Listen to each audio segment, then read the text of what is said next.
Bonjour à tous et bienvenue sur la première chaîne d'actualité quotidienne consacrée aux NFT et aux jeux blockchain. J'espère que vous allez bien et ça y est, je suis de retour. Enfin, après plus d'une semaine de vacances, j'étais en Corse, j'espère que j'ai bronzé. Dites-moi dans les commentaires en tout cas. Une semaine de vacances, c'est quand même long. C'est la première semaine off que je prends depuis plus d'un an et franchement, c'est compliqué. Bon, je vous avoue, j'ai quand même regardé mon téléphone 3-4 fois, voir si le Bitcoin était pas tombé à zéro. Du coup, de ce côté-ci, c'est bon. On n'a pas trop bougé par rapport à la semaine dernière. Mais évidemment, l'espace Web3, c'est un truc de fou. Il se passe des dingueries tous les jours. Il y a eu une tonne de news. Donc, dans cette vidéo, j'ai sélectionné, en fait, entre guillemets, les 30 news les plus importantes qui se sont passées pendant la semaine, du coup, du 19 au 28 jusqu'à aujourd'hui. J'espère que ça vous plaira. C'est parti directement, donc, pour un condensé des news de la semaine. Let's go! Bien sûr, comme toujours, merci beaucoup à tous pour votre soutien. J'ai vu qu'il y avait quand même quelques nouveaux abonnés sur la chaîne, donc bienvenue à vous. J'espère que mon contenu vous plaît. Évidemment, pendant mes vacances, je ne pouvais pas vous laisser sans rien, donc j'avais préparé, je crois, 8 vidéos. C'est les 8 qui s'affichent actuellement à l'écran sous vos yeux. Donc j'ai vu que certaines vidéos vous avaient plu, d'autres moins. Donc en tout cas, voilà, je suis content de vous avoir quand même laissé un petit truc à faire pour pas m'oublier pendant que je n'étais pas là. Mais vous inquiétez pas, là, du coup, à partir d'aujourd'hui, on reprend donc tous les jours, du lundi au samedi, le meilleur de l'actu NFT, blockchain gaming et metaverse en 15 minutes. Et bien sûr aussi, évidemment, on ne perd pas les bonnes habitudes et on remercie bien sûr le partenaire de la chaîne en la personne de Cryptonaut, en l'entité Cryptonaut. Merci beaucoup à eux. Donc Cryptonaut, bien sûr, vous connaissez, je pense, à force. C'est donc un site d'infos quotidien gratuit en français. Infos donc crypto, NFT, aussi bien sûr finance tradi, pas mal de choses, des comparatifs, articles bien sûr mis à jour tous les jours. Ici par exemple un article du jour sur la police de Hong Kong qui a récupéré 11 millions de dollars dans l'affaire JPEX. Donc allez voir tout ça bien sûr. Si vous voulez soutenir la chaîne, ça peut être aussi un bon moyen de le faire parce que évidemment les liens sont traqués, ils vérifient un petit peu si j'envoie entre guillemets du flux sur leur site. Donc ça peut aussi soutenir, le petit like, le petit commentaire, cliquez sur le lien Cryptonaut, ça fait super plaisir. Autre exemple de contenu qu'on peut retrouver sur Cryptonaut, pas mal de guides sur un petit peu des explications sur l'écosystème Web3, crypto, NFT. Ici du coup un article sur qu'est-ce qu'un CNFT, donc un NFT compressé, une nouvelle norme faite sur Solana, donc paraît aussi très intéressant. Également aussi un petit comparatif sur tout ce qui est hardware wallet, donc hardware ça veut dire physique en gros, donc tout ce qui est par exemple je sais pas Ledger, etc. Il y a pas mal de choses à savoir, de pas mal de comment dire de concurrence aussi qui se crée actuellement. Et bien sûr aussi, vous retrouverez une pléthore de nouveaux projets, des meme coins, des shitcoins, des pre-sales, des IDO, des ICO, donc tout ce qui est un petit peu pré-vente, hein, si vous voulez, de projets en tant que crypto, en tant que NFT, en tant que ce que vous voulez. Il y a 1 milliard de trucs, donc à lire tout ça, du coup, vous retrouverez bien sûr tout le lien en description juste en dessous. Et donc nous, on attaque directement les actus. Alors, vous l'avez compris, ici c'est une chaîne d'actu NFT et jeux blockchain, donc je vais passer outre tout ce qui s'est passé avec la SEC, avec les ETF, avec Gary qui dit que BTC c'est une passive security. Enfin, il s'est passé vraiment plein de trucs. On a aussi une grosse pagaille, un gros drama autour des parents de Sam Bankman-Fried par rapport à FTX. C'est une dinguerie tout ce qui est passé vraiment. On part une semaine, on a l'impression qu'il s'est passé des infos sur un an genre. On a aussi un énorme drama aussi sur l'influenceur B-Boy Crypto. Rappelez-vous, il avait été viré de sa propre boîte. Ensuite, du coup, sous prétexte en gros d'alcool et de drogue, un truc comme ça. Après, du coup, il avait fait des menaces en fait pour se faire du mal. Il a été arrêté, il a récupéré 40 000 balles de la part de sa commu pour soi-disant payer des frais. Enfin bref, c'est vraiment un sitcom à lui tout seul. Allez voir ce qui se trame entre guillemets à son propos. En tout cas, j'espère qu'il ira bien ce monsieur et que tout terminera le mieux du monde possible si c'est possible. Une des actus majeures qui concerne tout le monde et pas que la crypto, c'est bien sûr l'amélioration de ChatGPT, incroyable, puisque je vous rappelle que ChatGPT en fait c'était bloqué à septembre 2021 au niveau des recherches, et donc maintenant en fait il est capable de servir des infos qui viennent juste de tomber, des infos actuelles. En fait en gros il peut surfer sur internet pour répondre à vos questions. Donc c'est juste une dinguerie, c'est une dinguerie. Moi à la fois c'est toujours pareil, hein. À la fois ça me fait peur et à la fois je suis admiratif de la technologie. Et d'ailleurs, en parlant de nouvelles technologies, et je pense que ça, en gros, c'est l'avenir pour moi, j'en suis convaincu. Là, on a un joli partenariat entre donc Meta Facebook, et puis les lunettes, la marque de lunettes Ray-Ban. Et donc, en gros, ils proposent des lunettes intelligentes. Alors, apparemment, voilà, ça peut prendre des photos aussi directement, ce genre de choses. Donc, voilà, j'ai pas toutes les fonctions, mais ceux qui sont intéressés par la tech, jetez un œil parce que pour moi, ça me semble assez révolutionnaire. Bon, évidemment, vous vous en doutez, hein, la vidéo aujourd'hui, c'est un récap de une semaine, donc forcément, je vais aller très vite sur les news. Forcément aussi, je vais omettre des news, c'est normal, vous inquiétez pas, je reviendrai sur certaines news au fur et à mesure qu'on reprendra du coup les news dès demain, donc vous inquiétez pas, là, c'est vraiment l'essentiel. Et donc, une des infos essentielles qui est tombée quand j'étais pas là, c'est bien sûr la sortie du jeu Legends of the Mara, donc le fameux jeu en fait des Bored Ape, hein, tout ce qui est Yuga Labs, tout ça, qui est sorti il y a quelques jours, c'est sorti le 26. Donc pour l'instant du coup, pas mal de choses à savoir. Ceux que ça intéresse d'ailleurs, allez voir ma vidéo que j'ai faite sur un espèce de guide en fait, sur Legends of the Mara, pour ceux que ça intéresse, c'est ici. C'est assez complet, mais forcément il s'est passé aussi pas mal de choses depuis. Donc par exemple là en fait on a tout ce qui est hatching, donc en gros il faut faire éclore ses œufs, ça prend une semaine, ou alors on peut payer je crois l'équivalent de 50 $ en Hypecoin pour aller plus vite. Il y a aussi pas mal de choses d'infos aussi qui sont sorties dernièrement, mais en gros voilà, sachez que c'est une sorte de jeu de cartes avec un gros boss en fond qu'on combat régulièrement, et en gros quand on suit ce boss, on peut faire des combos dessus, accélérer tout ça le combat, mettre plus de dégâts. Et donc, quand on tue ce boss, on a donc des loots, donc des NFT en gros qui arrivent, notamment ceux qui vont servir à faire évoluer les personnages du jeu, les fameux Mara, Ankoda Mara, et qui donc vaudront plus cher, on l'imagine, une fois évolués. Il y a aussi un système un petit peu aussi de, de récupération de sédiments, et plus du coup un personnage, un Mara aura de sédiments, et plus il sera rare. Donc renseignez-vous, franchement pour l'instant c'est assez hypant. Pour l'instant du coup quand on ouvre les œufs, on a les différentes raretés en fait des Mara. J'ai vu que des légendaires étaient partis, je crois, à 0,110 ETH, ce qui est plutôt pas mal. Donc pour l'instant, c'est assez engageant pour ce projet-là. Après, bien sûr, on est au tout début, il y a eu quelques bugs. Et puis je pense qu'on verra plus l'implication des gens au bout d'une semaine, parce que pas mal de gens n'ont pas encore payé en fait pour ouvrir leurs œufs. Ils attendent une semaine gratuitement entre guillemets, plutôt que payer pour l'avoir tout de suite. Donc voilà, je pense que d'ici quelques jours, ça va beaucoup bouger concernant ce projet. Mais sachez que voilà, dès maintenant le leaderboard il est actif. Les gens du coup, ils se battent entre guillemets pour les premières places et avoir forcément aussi les meilleures récompenses. D'ailleurs, sachez aussi, et ça avait déjà été dit, qu'en fait, si vous holdez certains NFT qui sont entre guillemets potes avec la collection, avec Yuga Labs, et ben en gros vous avez des bonus d'attaque, etc. Chaque aussi personnage a différents sorts, enfin bref, c'est assez complet comme je disais. Et donc là on a un nouvel allié, une nouvelle collection amie qui s'appelle donc Applied Primite, qui rejoint entre guillemets l'écosystème Otherside en tant que NFT allié, donc pour booster, pour mettre plus de dégâts entre guillemets au boss sur ce jeu.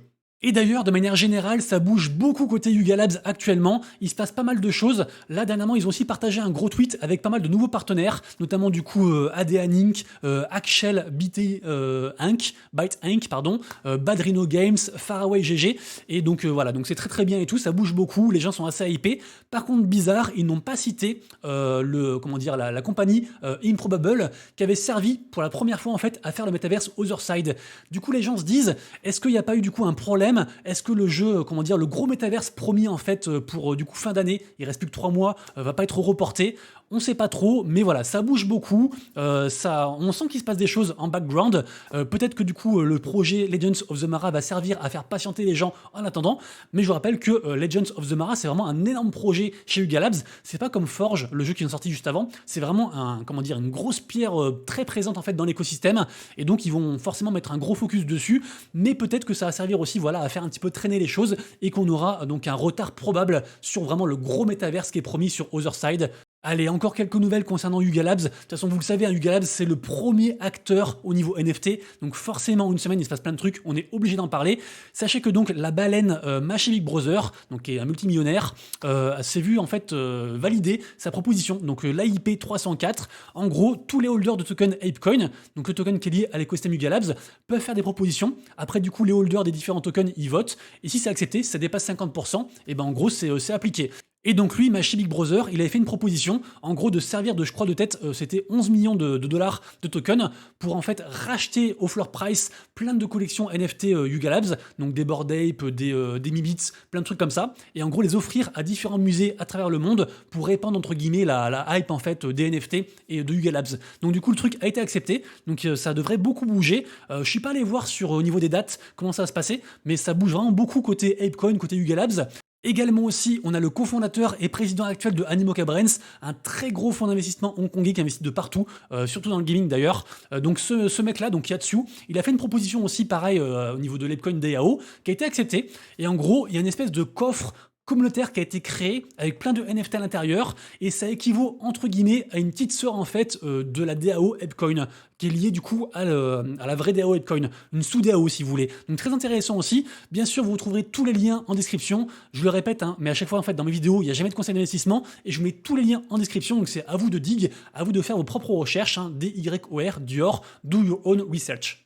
Et pour clôturer le chapitre news Yuga Labs, sachez que TenKTF, donc une grosse boîte aussi, une grosse branche en fait de Yuga Labs, il se passe pas mal de choses au niveau des NFT JTAG. Vous le savez, c'est ces fameux NFT qui sont voués en fait à devenir les PFP, donc les NFT images de profil de l'écosystème Yuga Labs. Il se passe plein de trucs, les gens peuvent les burn, ils ont différentes raretés, il y a différentes aussi manières entre guillemets d'avoir des trucs de plus en plus rares. Bref, renseignez-vous, ça bouge beaucoup. Moi pour ma part, du coup, j'attends de voir où ça va parce qu'en fait c'est trop compliqué pour moi pour l'instant et donc j'en prendrai sûrement, mais une fois en fait qu'on aura les raretés finales, peut-être que j'en prendrai un, je verrai de ça. Mais voilà, mais renseignez-vous, c'est très important, c'est très intéressant, et ça pourrait être la collection peut-être principale, en tout cas la deuxième après les Bored Ape, à terme, quand du coup toute cette histoire en fait de JTAG sera terminée et qui seront passés en mode PFP Yuga Labs.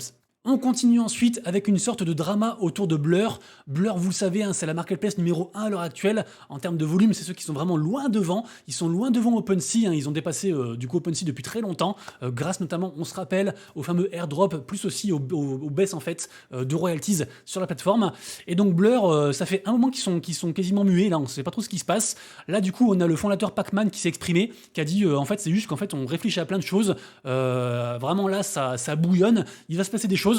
Tenez-vous prêts. Voilà, c'est pas qu'il se passe rien, c'est juste que pour l'instant on communique pas dessus, mais croyez-moi, en gros, on bosse de fou en arrière-fond. C'est ça que ça veut dire. Mais en même temps, c'est un peu bizarre parce que par exemple, on a vu que Blur, ils ont sorti l'équivalent de 8 millions de dollars en fait en token Blur, qu'ils ont redonné en fait aux investisseurs, à la team, aux advisors, etc., sans trop communiquer dessus. Donc c'est un peu sombre ce qui se passe dessus, sachant que c'est le premier acteur, enfin c'est vraiment l'acteur majeur au niveau marketplace NFT. C'est forcément un truc à surveiller. On sait pas trop où ça va. Ça se trouve ils vont sortir une dinguerie. Pour l'instant, on ne sait pas non plus quand finit la saison 2 en fait pour le prochain airdrop.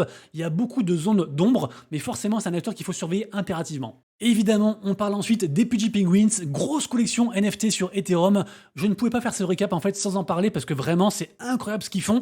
D'ailleurs le floor price a bien augmenté, hein. Je crois qu'on est passé quasiment à 5 ETH de floor price. Alors c'est très peu liquide parce que vous voyez qu'on a des offres à 2,30 ETH, donc ça risque pas de partir je pense à 4,95, mais bref. En tout cas, Pudgy Penguins vraiment ils cartonnent. Ils ont réussi en fait le phénomène magique en fait de réunir à la fois le monde, j'allais dire IRL, et aussi du coup donc physique et le monde digital. Donc vraiment c'est l'entreprise digital NFT parfaite. Tout ce qu'ils font, ça réussit. Et évidemment, c'est grâce donc à son fondateur. C'est pas vraiment le fondateur. En fait, j'allais dire c'est grâce à Luca Netz. Mais Luca Netz, en fait, c'est un mec qui a repris Pudgy Penguins alors que Pudgy Penguins était dans la merde. Et donc, en fait, c'est lui qui a vraiment tout repris le truc, qui a sauvé l'entreprise et qui, ce mec, tout ce qu'il touche, ça devient de l'or. C'est assez incroyable. Et donc là, c'est quoi la news? Il y a plein de news, mais la news principale par rapport à Pudgy Penguins cette semaine, c'est qu'en gros, ils vont investir les magasins Walmart, qui est donc le géant. En fait, c'est le premier distributeur en fait comment dire, commercial, enfin magasin, chaîne de magasins, comme ça qu'on dit, donc aux USA, donc c'est vraiment incroyable. Donc là, du coup, il va y avoir plein de figurines qui vont inonder les magasins, dans plus de 2000 magasins, c'est complètement fou. Franchement, Pudgy Penguins, c'est une réussite incroyable en bear market, je vous rappelle, en bear market. Et ce qui par contre est moins une réussite, c'est bien sûr l'entreprise RTFKT, donc Artefact, ça se prononce comme ça, Artefact, qui a été racheté par Nike. Donc là, petit récap, il s'est quand même passé des choses. Là, ils ont fait un petit récap aussi sur du coup le Clone Award Show, qui récompense des gens, donc allez voir. Mais pour l'instant, voilà, Clonix, c'est un peu dans les choux, je crois qu'on a environ à 1,2 TH de floor price. Mais c'est comment dire, le saignement s'est arrêté. Donc pour l'instant, entre guillemets, on a touché le bottom. Donc à voir comment ça se passe. Également aussi pareil du côté de chez Moonbirds, ça bouge beaucoup. Ils annoncent plein de trucs. La grosse annonce bien sûr du moment, c'est qu'ils ont burn, ils ont 3000 Moonbirds Oddities. Ça concerne bien sûr la fameuse nouvelle collection des Mythics qui est liée donc à l'écosystème. Renseignez-vous dessus. Donc forcément du coup on a vu un pump par rapport à tout ça. Moonbirds, ils lâchent pas l'affaire, ils continuent à faire des choses. Ils ont passé, je pense, la grosse période de FUD. Là c'est vraiment le temps pour reconstruire la commu. La confiance aussi bien sûr des holders, hein, c'est très compliqué à bâtir une confiance, très facile à défoncer, mais très dur à construire évidemment. Mais pour l'instant Moonbirds, ils délivrent, ils font des choses, donc forcément aussi il faut surveiller. On continue ensuite en bref avec la blockchain Tezos qui a incorporé MetaMask, donc une bonne chose du coup pour entre guillemets l'adoption de masse de Tezos, si on peut dire ça comme ça. Je voulais ensuite vous parler très brièvement de Vincent Van Doug. Donc Vincent Van Doug, un petit peu un compte, j'allais dire parodique, qui veut faire une collection NFT qui s'appelle du coup No Pepen, donc en référence bien sûr à Opepen de Jack Butcher, une collection NFT qui avait très très bien marché. Donc à voir comment ça se passe. Pour l'instant il se fait bloquer un peu partout en mode qu'est-ce qui t'arrive, pourquoi t'attaques Opepen, qu'est-ce qui se passe. Donc ça pourrait du coup créer un monstre et faire une très belle collection. Je sais pas trop où ça en est. Est-ce qu'il a renoncé du coup à cette idée? Je ne sais pas. En tout cas, voilà, sachez que ça bouge du coup côté OPEPEN, côté Vincent Van Doug, et bien sûr aussi côté donc le créateur de OPEPEN à la base, donc s'appelle Jack Butcher. Ça bouge énormément, il se passe beaucoup de choses. Vraiment, si vous vous intéressez à l'art NFT, il faut impérativement voir ce que fait Jack Butcher, parce que pour l'instant, tout ce qui touche, ça se transforme en or. Et là, du coup, c'est NFT d'ailleurs, tant que pas mal le bear market, je trouve. Donc vraiment, Jack Butcher, ça bouge énormément, à surveiller. Également aussi, je voulais vous parler de ça, Eclipse, je connaissais pas. Apparemment, ils se disent être le layer 2 le plus rapide sur Ethereum. Donc, à voir comment ça se passe. Évidemment aussi, vous le savez, hein, comme tout nouveau écosystème, on ira voir s'il n'y a pas des NFT dessus, comment ça se passe dessus, exactement aussi par rapport aux NFT. Pour l'instant, je ne sais pas beaucoup plus. Juste voilà, tout ce que je sais, c'est que c'est censé être le truc le plus rapide sur Ethereum. Donc, à vérifier évidemment. Concernant aussi tout ce qui est un petit peu solution de scalabilité, on a donc Linea, la blockchain Linea, qui propose en fait le nouvel événement, en fait, s'appelle le Voyage XP, et en fait, il propose aussi en fait des NFT en mode Soulbound Token. Donc voilà, ceux qui sont intéressés, donc je vous rappelle que c'est des NFT qui sont pas transférables, mais qui permettent d'avoir différentes, comment dire, avantages en général. Peut-être un airdrop, peut-être du coup recevoir autre chose par la suite, des fois des offres avantageuses sur, je sais pas, une vente de token, j'en sais rien, je dis au hasard. Donc on verra comment ça se passe, mais je vous rappelle que Linea, bien sûr, c'est la blockchain de Consensus, qui est donc la maison mère de MetaMask, donc évidemment Linea, il faut absolument vérifier, enfin checker ce qu'ils font régulièrement. Allez, on continue ensuite, toujours plus de news, accrochez-vous, c'est parti. Fewocious, artiste NFT très connu, qui a subi un gros drama, notamment à cause des affaires en fait d'abus sur des personnes. Je sais pas trop où ça en est, je sais pas trop du coup où en sont les plaintes, mais en tout cas voilà, sachez que c'est un petit peu compliqué, mais il avait un très gros projet qui avait été mis en pause, et donc là apparemment c'est une petite partie de ce prochain projet, donc le Fewu World. Donc là il commence avec le Fewos, donc on a un petit peu raté parce que j'étais en vacances, les snapshots et tout ça, mais sachez que demain du coup il y aura la vente publique à 0,4 ETH, c'est très très cher, donc on verra comment ça se passe, mais avant tout ce gros drama, Fewocious, vraiment c'était un jeune artiste NFT vraiment en devenir incroyable, donc à voir comment ça se passe, tenez-vous prêts aussi quand même, on sait jamais.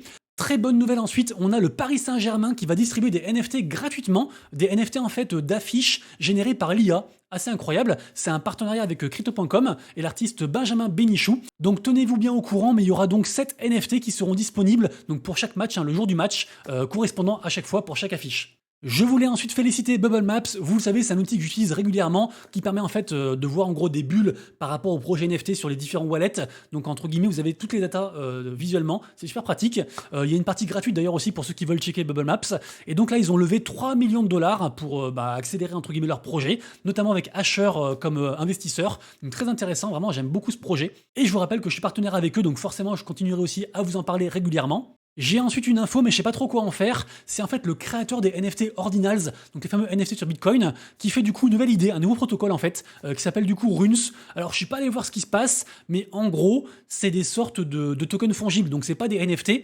Mais voilà, c'est sur Bitcoin, c'est un nouveau truc qui arrive sur Bitcoin. Est-ce qu'il y aura une grosse hype? Je ne sais pas. Je vous balance la news, checkez tout ça, et si quelqu'un a un résumé, et bah dites-moi en commentaire, ça m'arrangerait très bien. Pendant ce temps-là, on a le magazine Rolling Stone qui chie littéralement sur les NFT. Donc, allez lire l'article si vous voulez. Mais voilà, en gros, il dit que les NFT, c'est de la merde. De toute façon, forcément, hein, quand les NFT s'écroulent, et tout le monde chie dessus. Et puis, quand ça repartira, tout le monde dira ouais, c'est trop bien et tout, fallait acheter des NFT. Et si vous avez acheté vous un NFT maintenant et que vous l'avez holdé jusqu'à ce que ça monte, on vous dira que vous êtes juste chanceux. Donc voilà, c'est comme ça, c'est le jeu. Mais voilà, allez comme lire l'article, c'est intéressant, c'est amusant, c'est intéressant. Prenez-le comme vous voulez. Très joli coup ensuite de la part de Proof of Play qui a levé 33 millions de dollars, incroyable, notamment aussi avec A16Z, donc le gros fonds d'investissement de Anderson Horowitz, truc comme ça. Je pense que je mâche un peu le nom, mais c'est un truc du style. Bref, donc grosse boîte qui va arriver, qui va faire d'ailleurs du gaming. J'ai l'impression que tout le monde veut faire du gaming, c'est assez fou ce qui se passe côté gaming. Il y a quand même en bear market beaucoup de millions qui sont levés, donc hâte de voir ça.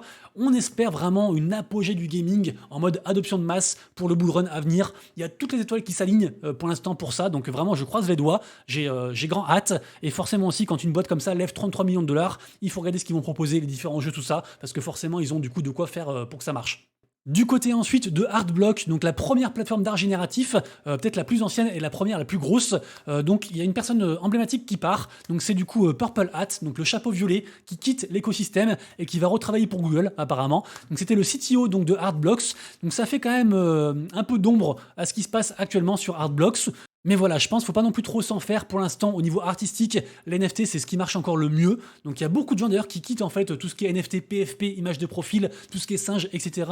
et qui se lancent en fait dans le monde de l'art parce que ça drive beaucoup de volume. Il se passe plein de dingueries. Il y a encore des x10 possibles tous les jours. Et je pèse mes mots vraiment tous les jours. Il y a des opportunités incroyables côté NFT et également aussi côté NFT artistique. Et donc voilà, il y a des gens qui font beaucoup d'argent. Il y a bien sûr aussi beaucoup de gens qui perdent beaucoup parce que forcément qui dit opportunité dit aussi risque. Donc à vous de gérer votre risque management. Il y a beaucoup de gens qui perdent de l'argent. De toute façon, je vous rappelle, c'est un jeu à somme nulle. Donc si vous gagnez de l'argent, forcément quelqu'un en perd et inversement aussi. Donc gardez bien ça en tête. Et bien sûr, n'investissez que l'argent que vous êtes prêt à perdre. Mais franchement, côté NFT artistique, pour l'instant, on est loin de toucher le sol, entre guillemets. Intéressant ensuite, on a OpenSea, donc la marketplace OpenSea, qui a créé un compte Twitch pour jouer à des jeux. Donc ils appellent ça du coup OpenSea GG. Donc là, ils ont streamé le jeu Parallèle, jeu de cartes que j'aime beaucoup et qui d'ailleurs marche encore très bien, incroyable Parallèle ce qui se passe dessus. Donc voilà, je sais pas trop de quoi en penser. OpenSea qui tente des choses, mais pour l'instant OpenSea qui se fait vraiment mal aimé de la part des utilisateurs, parce que forcément OpenSea c'est les plus anciens et ils ont jamais rien redonné à la commu. Donc forcément du coup ils sont un petit peu attisés la haine et c'est aussi pour ça que les gens sont partis aussi sur Blur, entre autres choses. En tout cas OpenSea qui a créé donc une sorte de studio pour entre guillemets aider les projets, faire des reviews, etc. Donc le créateur studio, à voir comment ça se passe. Mais voilà, ils ont créé ce truc-là.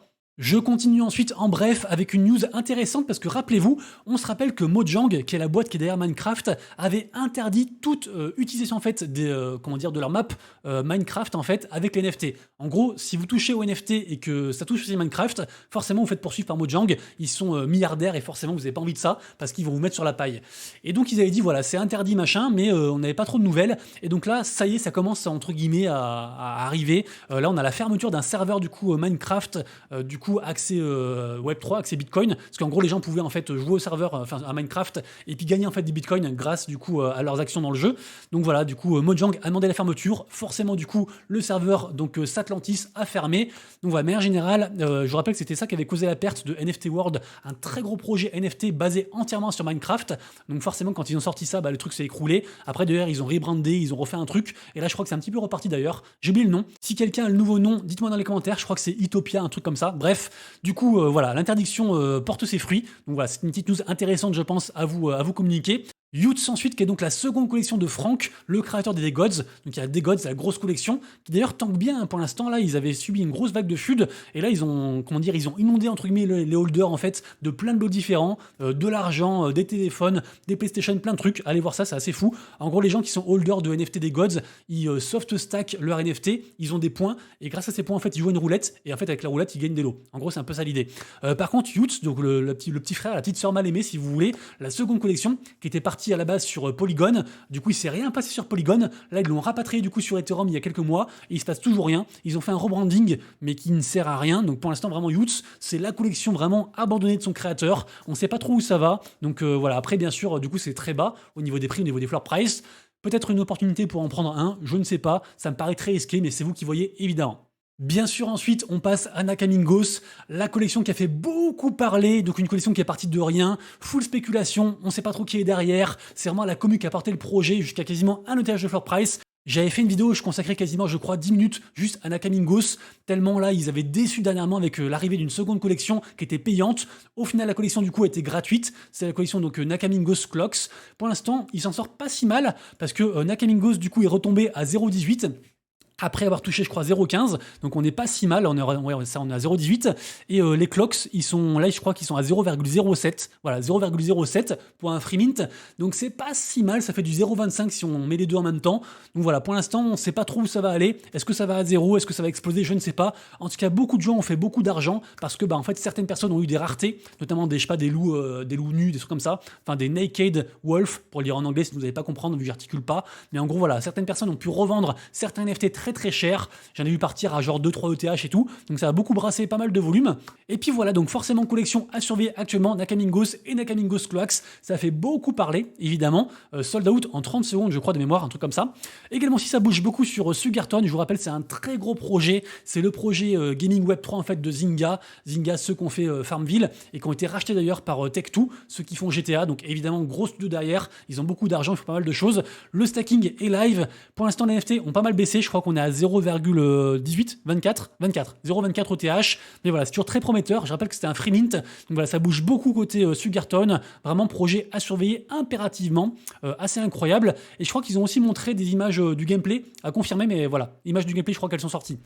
Également aussi VeeFriends, très grosse entité NFTistique qui fait un partenariat avec Mattels, notamment la collection du coup qui s'appelle Master Officials. Donc voilà, je sais pas trop ce que ça vaut, mais en gros ils font un partenariat et c'est assez intéressant et ça reste Mattel, les jeux Mattel, c'est un truc emblématique. Et donc voilà, pareil aussi VeeFriends, un truc à surveiller. Ça bouge aussi énormément côté Kill a Bears. Je vais pas refaire les news, mais franchement les ours là, ils cartonnent, c'est assez fou, ils proposent plein de trucs.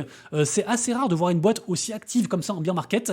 Par contre, c'est pas trop le cas de Memland. Memland, tout le monde attend le token, le fameux token même en fait. Je vous rappelle que Memland, c'est la collection NFT en fait du gros studio 9gag, qui est un truc avec des millions d'abonnés, spécialisé dans le même en fait, dans les trucs drôles en fait sur internet. Ils ont fait aussi un town hall pour répondre à pas mal de questions qui se passaient actuellement de la part de la commu. Mais pour l'instant, voilà, c'est un petit peu au point mort. Donc on attend du coup des nouvelles. Moi, je pense, et c'est à titre perso, que c'est une très belle opportunité pour acheter. Mais c'est quand même assez cher. Donc voilà, renseignez-vous. Mais Memland, j'aime beaucoup. Juste pour l'instant, voilà, je pense qu'ils attendent le bon moment. Ils sont très forts au niveau marketing. Ils sont patients. Donc voilà, il faut être patient aussi, évidemment. Hein. Vous savez, hein, comme disait, je crois, c'était Bill Gates qui disait ça, que en gros, le marché transfère l'argent des gens impatients aux gens patients. Donc ça pourrait aussi être le cas pour Memland, à voir. Axie Infinity, ensuite, le précurseur des Play to Earn, qui annonce la saison 6, avec pas mal de changements. Et Axie, les gars, écoutez, ils sont sortis en 2017, on est là 6 ans après, et ils sont toujours là, ils font toujours des choses, ils proposent des trucs, ils font plein de jeux. Leur sidechain Ronin, en fait, aussi, incorpore pas mal de nouveaux jeux aussi, assez incroyable, vraiment. Axie Infinity, notamment l'AXS, leur token de gouvernance, j'y crois beaucoup pour le prochain bull run. En tout cas, j'en ai beaucoup aussi, donc ça m'arrangerait qu'ils pump, évidemment. Mais surveillez quand même ce qui se passe côté Axie. Également aussi un projet que j'aime beaucoup, c'est MyPet Hooligan. Je trouve que pour l'instant, ils réussissent quasiment tout ce qu'ils font. Et donc là, ils débarquent sur l'Epic Game Store en mode Early Access, en public, donc pour tout le monde. Et forcément, c'est c'est une case impérative, l'Epic Game Store. Donc vraiment, bravo à eux.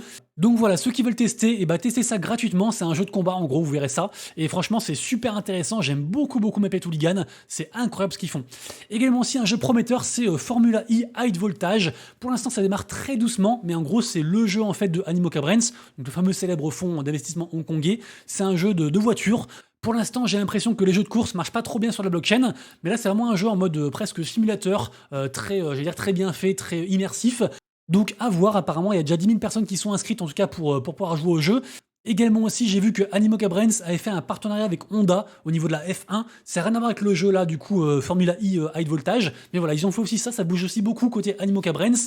D'ailleurs aussi pareil, par rapport à leur gros event sur la collection principale qui s'appelle Mocaverse. Ils ont donc, ça y est, airdroppé, envoyé si vous voulez aux gens qui ont participé les différentes reliques. Donc des sortes de cadeaux que les gens en fait ont pu chasser et récupérer en creusant en fait sur une espèce de jeu, une espèce d'event, peu importe. Donc pour l'instant, les reliques sont unreveal, on ne sait pas encore ce qu'il y a dedans, il y a différents tiers, il y a 3 tiers différents, 3 raretés différentes. Dans la rareté la plus chère, le tiers 3, il est censé avoir par exemple un mutant ape, donc on verra comment ça se passe. Pour l'instant ça fait un petit peu de volume, voilà, les gens du coup se demandent en fait si ça vaut le coup d'acheter ou pas une relique à ce prix-là. Floor price à 0,048 ETH pour le tiers 1. Je ne sais pas, vraiment, je sais pas. Mais à vous de voir. En tout cas, renseignez-vous par rapport à tout ça. L'artiste ensuite, Grant River Yoon, qui fait un gros partenariat avec Ledger, assez incroyable. D'ailleurs, c'est dispo dès maintenant. Donc en gros, de maintenant jusqu'au 3 octobre, on peut donc acheter une Ledger qui vient apparemment avec une carte en édition limitée de la part de l'artiste, qui est d'ailleurs très cotée actuellement, donc à voir comment ça se passe, mais en tout cas c'est une belle nouvelle je pense. Également aussi, autre partenariat intéressant entre l'artiste Refik Anadol et Dior, j'adore, voilà, mais je pense que vous avez la référence. Donc voilà, vous irez voir ça, mais en geux c'est un croisement entre donc eux deux plus l'intelligence artificielle via des sculptures. Je voulais vous parler aussi de Vombatus. Vombatus, c'est assez marrant parce qu'en gros, ce mec-là, personne ne savait qui c'est, mais en fait, il a acheté ses propres parts sur Friendtech, donc le fameux réseau social dont tout le monde parle, qui est très spéculatif. Je vous rappelle que j'ai fait une vidéo d'ailleurs sur ma chaîne YouTube, je vous la montre très rapidement. Donc Friendtech, genre opportunité du siècle ou Ponzi géant, on ne sait toujours pas, mais en tout cas, Friendtech, la vidéo est ici, voilà. En tout cas, Friendtech qui continue à faire des features, ils ont amélioré pas mal de choses. Maintenant, c'est aussi dispo sur un navigateur, donc vraiment, ça marche bien, Friendtech. Et donc, en fait, ce mec, Vombatus, plus, il a acheté en fait ses propres parts. Il a acheté donc 33 de ses propres parts pour un total de 215 ETH, sachant qu'en fait 5% reviennent à la plateforme. Donc il a donné de l'argent à la plateforme, mais du coup forcément il est passé premier. Donc voilà, c'est assez marrant de voir ça. Je trouvais ça anecdotique. Donc du coup je vous en parle, sachant que voilà, il est passé devant Racer, qui est donc un des devs en fait principal de la plateforme. Pour l'instant, ses parts s'achètent à 6,2 ETH. Rendez-vous compte, pour avoir une seule part, c'est assez fou. Après, c'est exponentiel. J'en parle dans ma vidéo. Et donc voilà, sachez que ça marche toujours très bien pour Friendtech. Il continue à battre des records. Le projet est sur le layer 2 de Coinbase, qui s'appelle Base. Et pour l'instant, voilà, ça marche encore très très bien, mais c'est quand même très pyramidal. On arrive à la fin de la vidéo. Évidemment, il s'est passé aussi pas mal de choses très intéressantes au niveau des ventes, sur Bitcoin, sur aussi, sur plein de réseaux différents. Vous allez voir ça. Mais vraiment, il y a eu beaucoup de gros achats qui ont été faits. Des CryptoPunks aussi également aussi. Enfin, vraiment, ça bouge beaucoup. Et pour terminer la vidéo, qui est partie un peu dans tous les sens, il n'y avait pas de partie, en général, je fais une partie, vous le savez, partie info générale, partie gaming et partie marché. Mais voilà, là, c'était la vidéo récap. Ça part un peu dans tous les sens, mais au moins, on repart sur des bonnes bases. Les news qui manquent, je les distillerai en fait au fur et à mesure dans les prochaines vidéos. Vous inquiétez pas, tout se passera bien. Et donc, on termine sur le phénomène Block Games. Rappelez-vous, j'en avais parlé, c'était un free mint qui a cartonné. Il est monté à 0,13 ETH. Là, il est quand même retombé, je crois qu'il est retombé à 0,006. Non, pardon, 0,06 ETH, ce qui est toujours très très bien pour un free mint. Mais voilà, il y a toujours des opportunités, il y a toujours des choses qui se passent, que ce soit gratuit ou payant, il se passe beaucoup de choses. Et voilà, moi je suis convaincu qu'en bear market, on peut encore faire des choses, on peut construire, on peut trouver des opportunités, on peut faire de l'argent, on peut s'investir dans des projets, bref, vous l'avez compris, je suis hypé. Après, là, voilà, c'est mon retour de vacances, je suis super chaud, vraiment très content de vous retrouver. On se retrouve donc dès demain pour la prochaine vidéo, la vidéo classique d'actu. Et d'ici là, bien sûr, prenez soin de vous, de proches et de vos lettres. C'est Monsieur Rabbit, des bisous, ciao.